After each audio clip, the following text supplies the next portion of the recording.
Hello, Cape Verdean beautiful people.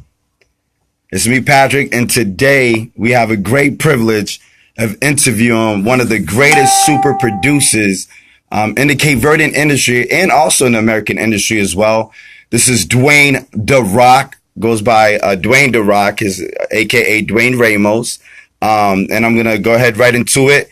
And he's going to tell you a little bit about himself and, what he's done in the Cape Verdean community in both the Cape Verdean and American community. And we're going to get to know a little bit more about him. If anyone has any questions for Duane Darock, please let me know. This is actually the first time CVBP will be going live on both Facebook and Instagram at the same time.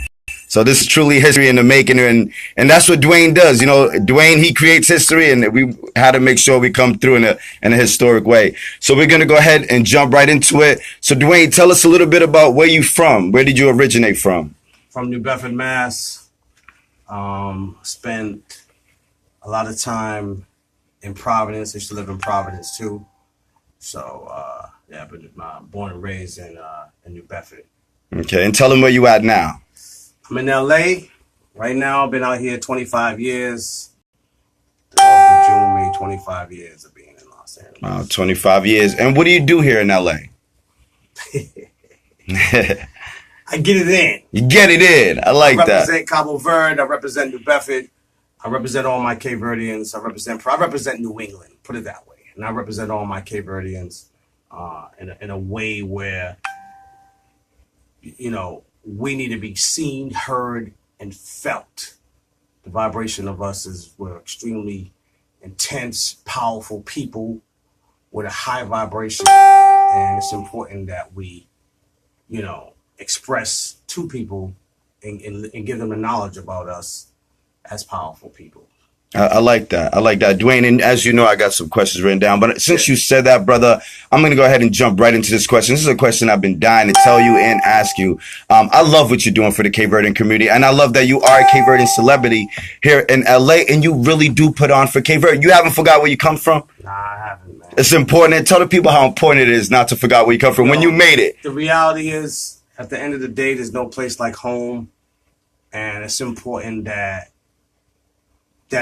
you take home where you at, wherever you go, you take I've taken all the learning experiences. I've taken the culture everywhere. I've gone to Germany, lived in Germany. I took the culture to Germany. Come to find out, I met some Cape Verdeans out there. Like, it's important that for me, I'm really proud of my heritage. I'm really proud of my culture. I'm really proud of where I came from. And it made me who I am. It made me tough. It made me be able to just go for it and not look back. Knowing what our ancestors did to get here in America, what they've gone through, the struggle, the grind to make a new life. I take that and apply that same mindset to my being, and which allows me to actually move forward at a high threshold, high frequency, Godspeed, and nothing's getting in the way because I'm backed up with the vibration of moving forward. I like that. I like that. You're a very positive brother, man. I really, really love that about you. You're a great role model, a great person to follow. Tell the people that are watching it now, and both Instagram and Facebook, who are some of the recording artists have you worked with? What are some of the highlights of your career? The highlights, well, being from New Bedford, first and foremost. At the age of, I want to say 15, I made a wish list of all the artists that I wanted to work with. So here it is. LL Cool J, Big Daddy Kane, Rakim, Kool Moe Dee. I had Queen Latifah on there at the time. Who else? Dougie Fresh, Slick Rick. And the crazy thing about it, KRS-One, the crazy thing about it is I came out here in LA and actually attracted all of them. Wow. And had an opportunity to work with all of them. So I believe the concept of prosperity and success is conceive, believe, and achieve. Those are the principles. Everything else is bullshit. So Nice. being 15, I'm sitting in my room because I was on punishment. Okay, I was on punishment. Did something crazy. I don't know what I did, but I was in my room, and my room was really like the space, the go-to space for me to get really creative. So being on punishment was not a bad thing for me because it was. I turned it into being able to manifest visions and thoughts on paper and actually seeing them all come to light. So in a nutshell, I had a vision of working with Big Daddy Kane. Sorry, when I first moved out here, I ended up, going backstage to a concert and hustling my way backstage, and then actually saying I'm with Big Daddy Kane, which I wasn't. But I told the security, made the security guard believe I was, and then he went to go ask, and I ran backstage, and Big Daddy Kane was right there. I talked to Big Daddy Kane. Next thing you know, I'm playing them some beats, and then security's coming to get me out of there. Like 6 of them is coming to escort me out of there. And Big Daddy Kane says, "Don't you see he's with me?" Oh, and nice. That was it. So God had already told me in my mind, in my spirit, say Big Daddy Kane to the security guard, because that's who you're going to connect with, and that's who's going to change your life. So, and at that moment, I was homeless. Wow. So I came out here, and and where I was staying at, it didn't work out. So I was just bouncing and have no place. Like some nights I was in the park. Like it was just like, it was a real grind. And so I was homeless when I met Big Daddy Kane. And then next thing you know, Big Daddy Kane's like, "Yo, how much do you charge for a track?" I didn't even know what to say because I never produced a major artist before. So I was like, "Yo, just give me $3,500. You know what? The next day, the check was cut for $3,500. Went from being homeless to actually having an apartment. Wow. Then it was like, boom, it was on. So, far as this getting established, then I ended up getting a $50,000 publishing deal. Wow. And then I ended up getting robbed for the publishing deal because I had a manager who took all the bread. So I had to start all over again. Then next thing you know, there's a knock on the door. I'm a dad. Wow. So now I'm becoming a dad. So I'm running around LA, homeless, being a dad, and at the same time back on, fell off, and it just made me strong. I thought about the ancestors, back to the ancestors, how they came here, how they were denied here, and they just kept going back until eventually they just broke out and made it happen. And now that's how I'm here. So, and that's how a lot of y'all are here. You know what I mean? Our forefathers have definitely paved the way for us. But far as the biggest artists that I work with, I can go on forever. I mean, I was able to produce a whole album on KRS-One, which is a legendary hip hop artist. I was able to work with Rakim. I was able to work with LL Cool J, Busta Rhymes, Redman, Method Man, Talib Kweli. And now I got something really big brewing with Dougie Fresh. That Nice. as soon as the paperwork is done and the ink is signed, I'm gonna make a major announcement. It's the biggest move I ever made in my whole music career. Wow. That I'm going to say once it's inked. But just know it's on a whole nother level. Another thing is I came out here to be an artist, like to get signed as a rapper. But when I couldn't find anybody to make the actual beats for me to rap over, I started making my own beats. And then bought me an MPC. Next thing you know, I'm making beats, and then I started producing a lot of major artists. Like people started coming to me. I was the go-to guy for that East Coast sound on the West Coast. And then there was a lot of other producers that are here, you know what I'm saying? But it was just, for me, it was like, how do I maintain, how do I not go home? Yeah. That was the goal for me, is how do I not go back to New Bedford? It's not that I don't love the place. It's just that I had to move on to better my life, to actually have a platform and create stability, everywhere I go, based off of the talent and the drive and the ambition and the motivation. So for me, it's like I made it a point, and I told myself I am not giving up. There was many opportunities to get involved with the other side of things, drugs, just so much ways to go down the wrong path. Everything about going down the wrong path was right in front of me to actually participate. But because I had a strong belief system and didn't care about, you know, being homeless or not having something, because I thought about, you know, where we're from, Cabo Verde, is really, you know, all we have there is the love. You know what I'm saying? The money ain't there. It's the love. It's the food. It's the culture. It's the vibration. It's the people. So I found within my own self how to adapt, adjust, and to overcome. And it kicked in. My Cape Verdean instincts kicked in so fast that survival mode. And then one thing about us people that I have to say, and it's not just us people, it's people in general. We have strong intuition. We have strong abilities. We have a way of getting out there, the thoughts out there, and actually watch them manifest. Because my whole career started off as a vision in my head. 12 years old, my grandfather died, and that's when I got in the music business. I've been in the music game 33 years. Wow. Never had a thought in my head of giving up. And I've been down with so many people, so many crews, started so many groups, and some of them kept it going, some of them didn't. But I just know one thing: I was not going to stop. So to sum it all up, I've worked with, I want to say, 80% of New York's hip hop artists. I had my hand on something, whether they featured on my stuff, I produced a joint for them. You know, and then the crazy thing about it is Google just became present. You know what I mean? Like this stuff that's like, it's not even documented. You know what I mean? Like the stuff I did with Diggable Planets. Wow. You know what I mean? Like stuff that I did like with Kumo D. Like, you know what I mean? Before even Google and the internet was really like popping.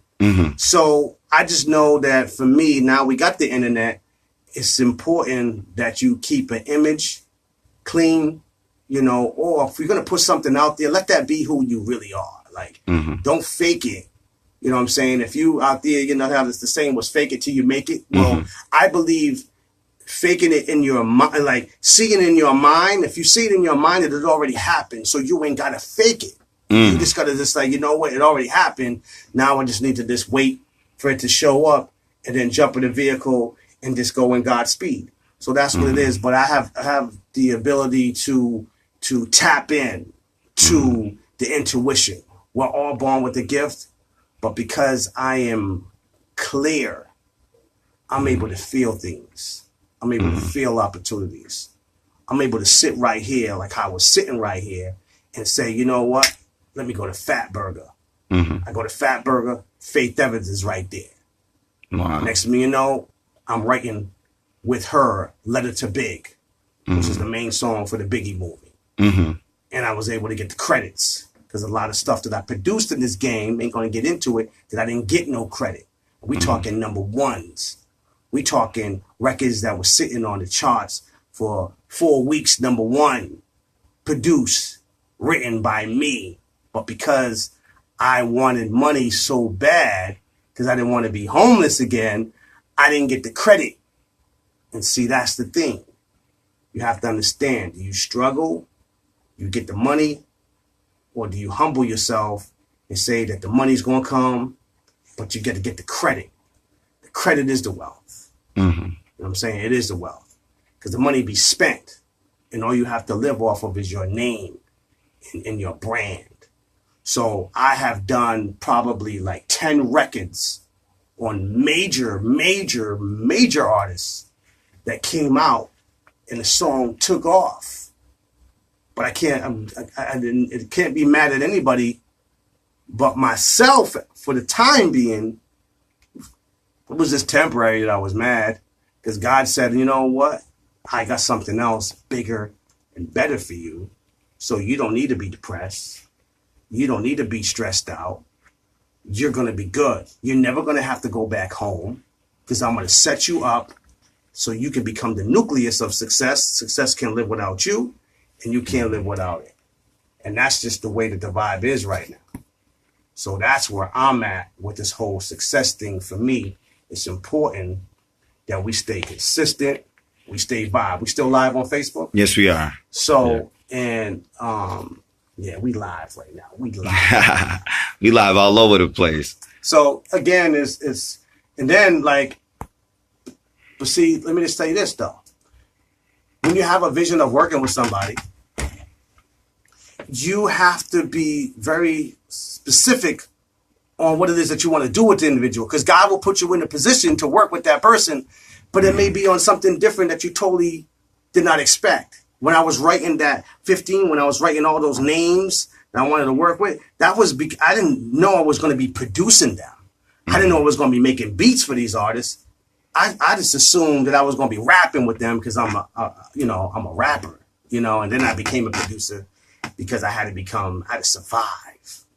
And I made a bigger name for myself as a producer than an artist. I was able to get signed overseas to Warner Brothers in Germany and get a taste of the artist life in Germany, in a whole other territory, whole other continent, and really live and eat off of my rhymes. Wow. Which is dope, and I'm still getting royalty checks. So nice. Let's go on to the next question. I can go on forever. I like that. Hey, listening to everything you said, especially with all the people that you work with, it's just amazing to see how many legends you worked with. And you truly are like an ambassador of the Cape Verdean community. What I want to ask you next is, what is your goal as a producer and for Cape Verdeans? Well, my goal, and the crazy thing about it, I still have a long way to go. I made it already. I did, but I still have a long way to go. And the reason why I have a long way to go, to tell you why, is because I want to take my people with me. In order for me to do that, I have to take myself even bigger, to put myself on a bigger platform to hold the vibration of my people. So all I ask now from my people is the support, because I'm going to come back and I'm going to grab y'all and I'm going to bring y'all with me, because I don't care. I got Nicki Minaj. I got Jadakiss. I got Method Man, Redman. Every major artist that I produce. I got Faith Evans shouting out Cape Verdeans. I got Cardi B shouting out Cape Verdeans. Keisha Campbell, like every major artist that I've touched, I was able to shout out Cape Verdeans with them and have them shout it out. Raekwon for Wu-Tang, Method Man, like Redman, like talking about Cape Verdeans, like having conversations, because we as a Cape Verdean people, we're the givers. We're the one that you can invite you over. We ain't gonna know you from a can of paint. You coming over, you eating, you chilling. You know what I'm saying? Like, we don't have to know you from Adam. All we need to know is that you got some room in your belly for this food that we're going to hit you off with. That's all we need to know. And then you like to drink. If you like that, if you like that cachupa, then, well, if you don't like it, if you never tasted it, you're going to love it when at the end of the day. So. Like that. Yeah. And for you guys that don't know, tell them what you cook, what you could throw down when it comes in the kitchen. Yo, listen, straight up. Not to be, one thing that I have to say, because people do get it twisted. I am never conceited. I am never cocky. Never. Okay? I have a different aura about me that has a high level of confidence. And that sometimes people look at that like, oh, well, he thinks he's all that, or he's no, I'm just extremely confident. I know my power. I sit very well in my throne. I sit very well in my king. So I've been cooking ever since I'm 45 years old. I've been cooking since I was 4. Wow. Okay, my grandmother Kanja had to cook. Okay, like for real, like really get it in the kitchen. I got aprons, you know what I'm saying? Like, you would think I went to Johnson & Wales and shit.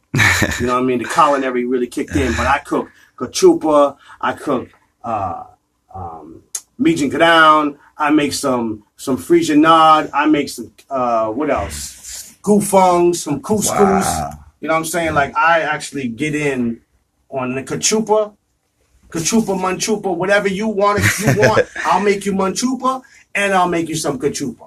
Okay, so here it is. Like the kitchen, I'm incredible. I'm ambidextrous. I'm a left-right hand coordination type of dude. You know what I'm saying? I make my music with my left hand, right with my right, martial arts with the left, cook with the left, cook with the right. So when it comes to my hand and mind coordination, it's impeccable. It's on point.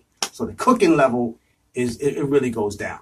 And I've won some Cape Verdean competitions in the Kachupa cook-offs. I won a few times. You know what I'm saying? But the reality is everybody cooks different. You know what I mean? Like there ain't no one pot of Kachupa that's going to taste the same. Everybody has a different taste. And I don't claim to be better than nobody. I just claim to make sure that I'm making myself better with myself every time. I'm not here to compete with you, or nobody. But I look in the mirror and tell myself, Duane, you could do better. Now let's do better. That's my mindset. So I'm not here to compete with nobody. Please. And you all out there thinking that I'm a threat or you're a threat, and you know that it's a competition thing, because it's like that Cape Verdean, we get so like crazy with each other, like you know, the hating be going, like you don't gotta